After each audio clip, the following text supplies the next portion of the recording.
O ministro alega que tem dois gastos que aumentaram muito nos últimos anos, que são fruto de decisões legislativas tomadas no governo anterior, quando o presidente era o Bolsonaro e o ministro da Fazenda era o Paulo Guedes, e ele atribui, portanto, o impacto dessas duas medidas no superávit primário do ano que vem à responsabilidade do governo anterior. Que duas medidas são essas? Foram diversas alterações nos critérios de elegibilidade do benefício de prestação continuada e uma expansão grande da contribuição que a União dá para aquele Fundo de Desenvolvimento da Educação Básica, o Fundep. As duas contas agregaram essas mudanças no orçamento do ano que vem alguma coisa como 70 bilhões de reais. E o ministro diz, portanto, se não tivesse esses gastos adicionais, eu estaria numa situação de superávit primário, uma situação de balanço primário do Tesouro muito melhor.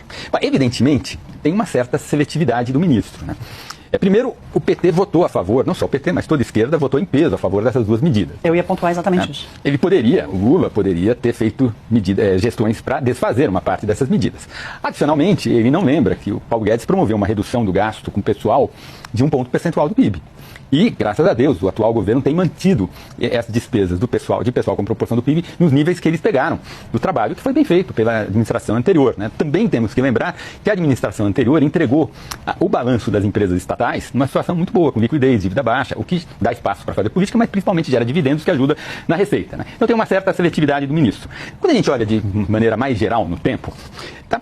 O discurso do ministro, acho que tem uma dificuldade que é, o ano que vem, vai fazer 22 anos que o governo FHC saiu, e nesses últimos 22 anos a completar-se o ano que vem, o PT vai ter gerido a economia brasileira por 70% do tempo de 22 anos. Não é que é um governo que entrou agora, não é isso. E nós temos que lembrar que o FHC passou o bastão para o Lula lá em 2003 com um superávit primário estrutural da União na casa de 2% do PIB. E quando a Dilma passou para o Temer, era um déficit de 1,5%. Então, o governo Lula, no outro mandato, promoveu uma piora fiscal de 3,5 ponto percentual. Adicionalmente, quando o FHC passou o bastão, o gasto tributário, que é uma medida que o ministro tem reclamado muito com muita razão, mas o gasto tributário era 2% do PIB. Quando Dilma passou o bastão para Temer, era 6%. Então, só nessa conta simples, eu já consegui colocar 5,5 ponto percentual de piora do déficit primário na conta do PT. Então, esse esforço retórico que o ministro Fernando Haddad faz de localizar culpas em outrem, eu acho que está ficando cada vez mais difícil e até um certo constrangimento, porque ele faz parte de um governo que manda no Brasil por 70% do tempo dos últimos 22 anos.